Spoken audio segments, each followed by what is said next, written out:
नमस्कार, आप सभी का स्वागत है हमारे इस YouTube चैनल पर लर्नर बनो।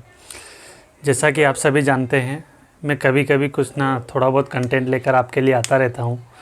पीछे भी मैंने चाइल्ड डेवलपमेंट एंड साइकोलॉजी का कुछ कंटेंट डाला है।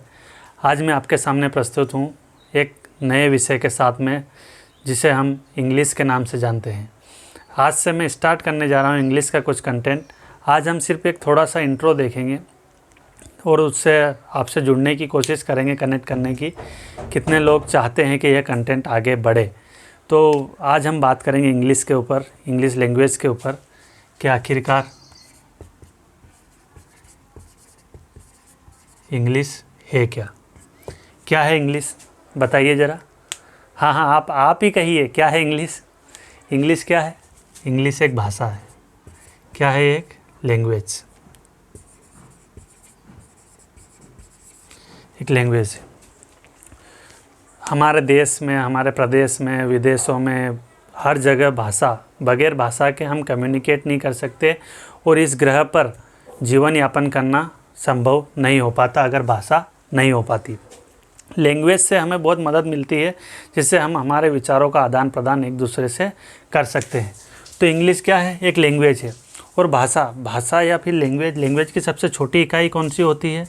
कौन सी होती है, आप बताइए। सबसे छोटी unit, sound is the smallest unit of a language.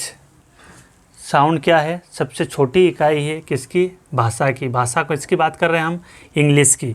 भाषा कोई सी भी हुई, उसकी सबसे छोटी इकाई क्या होगी? साउंड।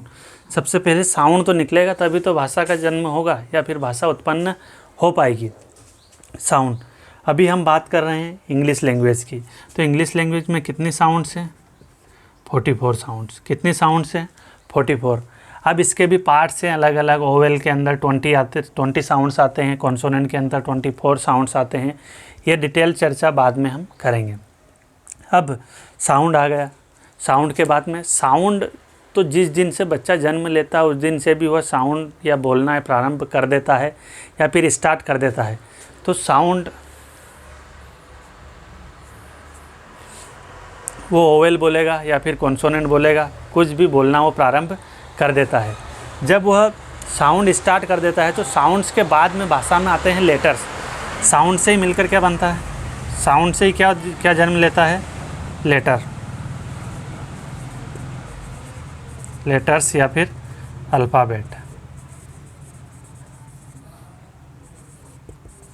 अल्फ़ाबेट्स।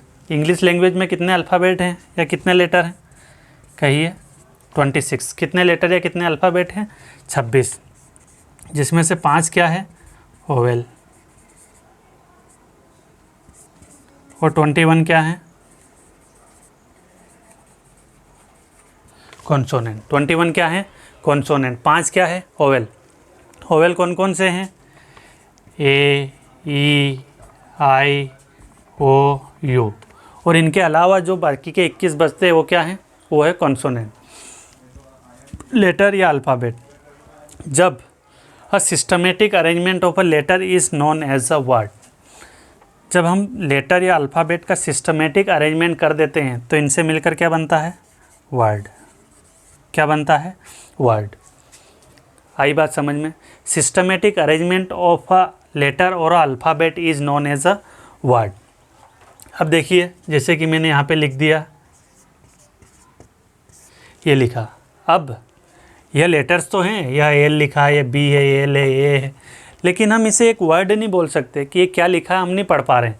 अगर मैं इसका सिस्टमेटिक अरेंजमेंट कर देता हूँ, ये BALL बॉल, अगर मैंने इसका एक सिस्टमेटिक अरेंजमेंट कर दिया तो ये हमारे पास क्या बन गया?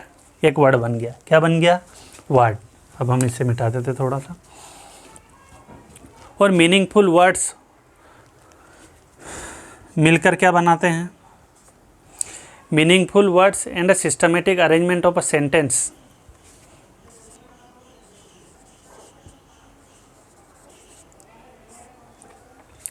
Systematic arrangement of a word, systematic arrangement of a letter is known as a word and systematic arrangement of a word is known as a sentence.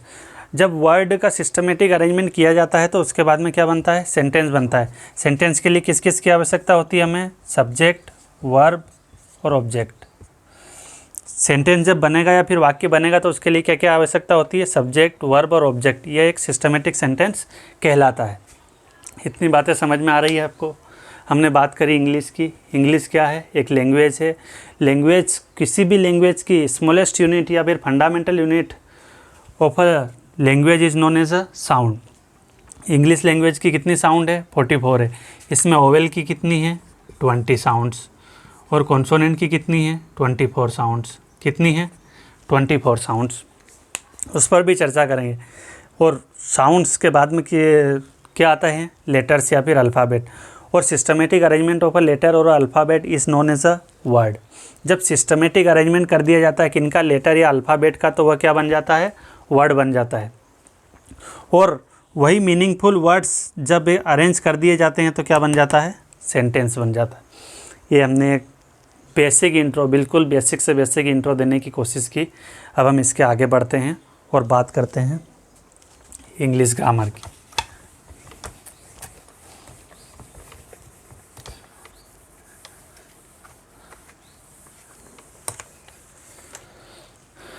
यहाँ तक हमने बात करी इंग्लिश लैंग्वेज की। अब हम इससे आगे बढ़ते हैं और बात करते हैं इंग्लिश ग्रामर की। क्योंकि आज के हमारे परिप्रेक्ष्य में या कॉम्पिटिटिव परिप्रेक्ष्य में हम जब जाते हैं तो हमें सबसे ज़्यादा आवश्यकता किसकी पड़ती है, सबसे ज़्यादा आवश्यकता पड़ती है हमें इंग्लिश ग्रामर की। तो जहाँ तक मैं समझ पा रहा हूँ इन चीज़ों को, हमारे पास थोड़ा ये संसाधनों का अभाव है, तो गर्मी भी बढ़ रही है। ये वीडियो यहीं पोस्ट करते हैं। अगला वीडियो फिर बनाएंगे तो उसमें हम देखेंगे इंग्लिश ग्रामर के बारे में। मैं अनुरोध करूँगा हमारे साथी से कि वो इसे पोस्ट कर दे। आज के लिए धन्यवाद।